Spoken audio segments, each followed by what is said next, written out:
Bienvenue chers téléspectateurs sur Africa 24. Nous recevons un nouvel invité, Salaheddine Mezouara, ministre des Affaires étrangères et de la coopération du Maroc. Soyez le bienvenu. Merci.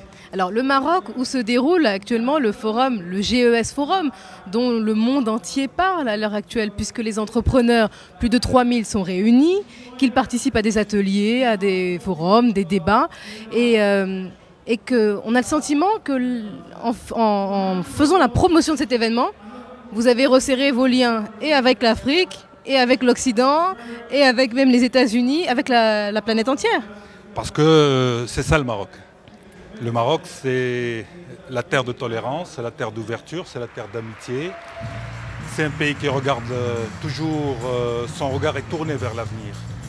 C'est un pays avec un ancrage fort au niveau de l'Afrique. Et c'est un pays qui a fait du principe de la solidarité et qui a fait du principe de l'amitié sincère, de la dynamique virtuelle et positive, qui a fait également de l'espoir et de la dignité des valeurs fondamentales. Et je crois que cette rencontre aujourd'hui, non de 3000 personnes, mais les inscrits, ceux qui ont reçu leur badge ce matin sont au nombre de 6000. Ah, ce qui a doublé. Dénote un intérêt exceptionnel. 50 pays ont participé, forte présence africaine, c'est ce que nous avons depuis le début souhaité, parce que l'Afrique mérite cela. L'Afrique doit être à l'honneur. L'Afrique est le continent de toutes les promesses. Et donc sa jeunesse, plus de 60% qui ont moins de 25 ans, cette jeunesse qui est pleine de talent, pleine d'énergie, il faut qu'elle trouve son expression ici. Et puis, c'est aussi un message magnifique, cette rencontre d'aujourd'hui. On ne voit que les guerres, les assassinats, la violence, mais il y a aussi l'espoir. Il y a aussi l'autre facette du monde qui est la dynamique, l'ouverture, l'entrepreneuriat, la tolérance. C'est aussi cette image-là que nous avons cherché aussi à projeter à travers ce GES. Et qu'on essaie aussi de véhiculer sur Africa 24. Vous avez parlé des valeurs du Maroc, mais il y a également une stratégie, monsieur le ministre. Stratégie, naturellement, nous sommes dans un monde qui change. Vous êtes tourné vers l'Afrique subsaharienne, par exemple. Vous avez été l'un des précurseurs au sein du Maghreb à le faire et vous ne le regrettez pas aujourd'hui, bien au contraire. Écoutez, on ne le regrette pas et c'est notre profondeur naturelle. Comment tourner le dos à ses racines? Comment tourner le dos à ce qui a fait son identité, son histoire? Ce n'est que naturel que de le faire dans la solidarité, dans l'engagement, parce que c'est une région qui a besoin de la paix, qui a besoin de la stabilité, qui a besoin de la croissance, qui a besoin de développement humain, qui a besoin de partage d'expériences. Le Maroc le fait avec l'engagement qui est le sien, au plus haut niveau, exprimé par Sa Majesté le Roi. Parce qu'effectivement, les partenariats sont plutôt désavantagés lorsqu'il s'agit d'en nouer avec l'Europe, par exemple, tandis qu'avec l'Afrique, l'Afrique qui est le continent de l'avenir, tout est encore à faire, tout est encore à créer.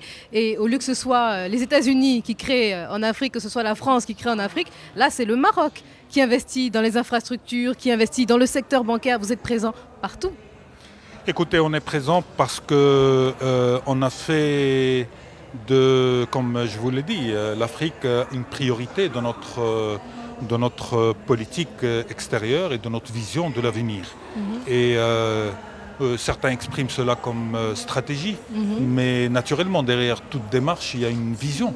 Et sans la vision, c'est difficile de réaliser des choses. Il y a aussi cette profondeur, cette amitié, cette sincérité, et puis il y a cette demande. Et je pense que le Maroc cherche à l'exprimer de la manière la plus pragmatique et la plus sincère. Vous savez, nous avons vécu les problématiques liées au développement.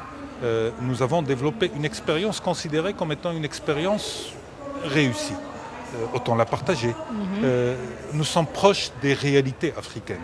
Nous sommes proches des complexités que l'Afrique est en train de vivre aujourd'hui. Donc le partager, c'est un élan naturel, mais c'est aussi un élan qui est tourné vers notre vision, notre nouvelle vision du monde. Le partenariat sud-sud est fondamental pour l'équilibre du monde. Le partenariat sud-sud est fondamental pour rééquilibrer les forces au niveau mondial.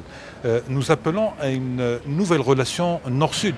C'est toute la substance et la consistance du message de Sa Majesté aux Nations Unies. Donc nous sommes porteurs d'une démarche, nous sommes porteurs d'une vision, parce que nous considérons que le XXIe siècle, grâce aux mutations qui sont les nôtres aujourd'hui, nous vivons dans un monde exceptionnel, d'ouverture. Les technologies ne doivent pas être utilisées au service de la domination. Elles ne peuvent pas être utilisées au service de la violence. La technologie doit être utilisée au service du développement humain. Là, on va parler du Maroc et du développement du Maroc. On a parlé d'innovation tout au long de cette journée du GES Forum.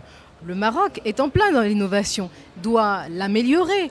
Est-ce que stratégiquement, il y a des pays vers qui le Maroc actuellement se tourne, resserre ses liens pour développer ce domaine d'activité en particulier? Écoutez, le Maroc est ouvert.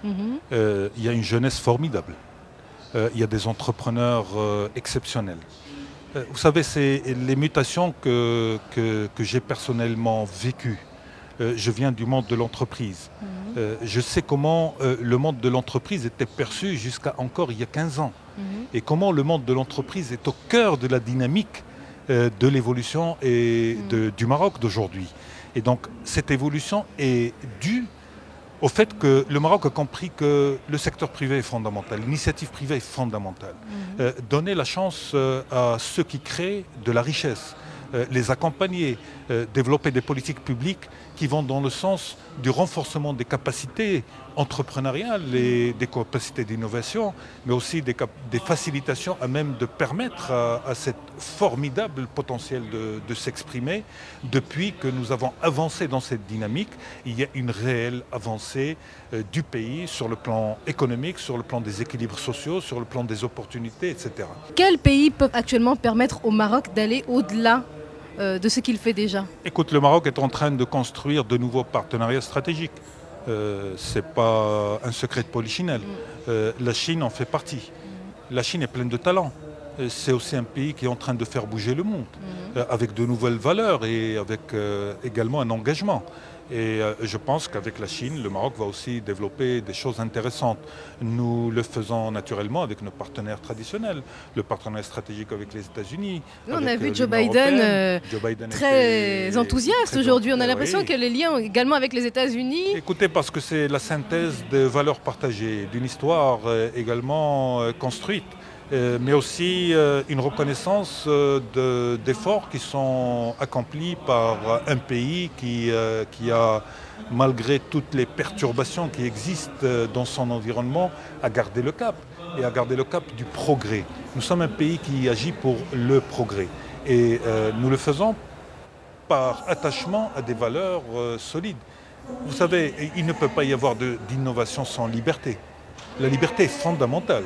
On ne peut pas imaginer des entreprises créatives, des individus entreprenants sans qu'il y ait à la base des libertés. C'est fondamental. On ne peut pas le faire sans respect des valeurs humaines. C'est fondamental. Et on ne peut pas le faire sans démocratie. C'est des choses basiques aujourd'hui pour un pays qui veut s'inscrire dans la dynamique du monde, qui est une dynamique exceptionnelle. Le monde va très vite. Et on ne peut pas ne pas aller à la vitesse du monde. Et donc c'est un challenge qui est difficile, mais c'est un challenge qui est jouable. Nous pensons que cette énergie positive, il faut la partager. Et nous la partageons avec nos pays frères africains. Vous savez, nous avons insisté et tenu pour que l'Afrique soit à l'honneur aujourd'hui, par conviction. Et parce que il faut rendre à l'Afrique ce qu'elle mérite. Vous savez, les messages de Sa Majesté ont toujours été clairs. L'Afrique n'a pas besoin d'assistance, elle a besoin de partenariat, elle a besoin d'engagement. L'Afrique n'a pas besoin de charité ni de pitié. L'Afrique doit se faire, elle se fera avec ses femmes et ses hommes, parce que les talents dont dispose l'Afrique, cette énergie formidable dont dispose l'Afrique, il faut l'aider pour qu'elle éclore, et peut l'aider pour qu'elle se développe dans l'intérêt du monde et dans l'intérêt de la stabilité du monde. Donc on est inscrit dans nos convictions et dans nos partages, et nous sommes heureux, sincèrement heureux de voir autant de jeunes Africains, de jeunes entrepreneurs africains, de leaders africains présents aujourd'hui dans ce forum. Ils s'expriment, on découvre des talents magnifiques, dans tous les domaines. J'ai fait, naturellement, comme tout le monde, la visite du village de l'innovation, que je salue. D'ailleurs, la CGM et le patronat marocain s'y est beaucoup investi, en partenariat avec le ministère des Affaires étrangères, mais en tant que facilitateur, pas en tant que... Et donc, c'était un véritable plaisir que de voir ces jeunes talents maghrébins. Il y en a un qui vous a marqué en particulier? Écoutez, il y a celui de ces start-up maghrébines, des Marocains, des Algériens, des Tunisiens, des Libyens, des Mauritaniens. Et quand j'ai vu ça, j'ai dit voilà le Maghreb dont on rêve. Et donc ça s'inscrit dans l'histoire. Naturellement, il y a plein d'autres projets. Je ne veux pas citer un sans mentionner les autres. Et par respect, parce que c'est tous des talents africains qui nous font honneur. Merci à vous. Donc solidarité, coopération, ce sont deux mots qui ressortent de cette interview. Merci Monsieur le ministre Salah Eddine Mezouar d'avoir accepté de répondre à notre invitation. Et merci à Africa 24. Magnifique couverture et magnifique engagement. Merci encore une fois. Et merci à vous chers téléspectateurs. À bientôt sur Africa 24.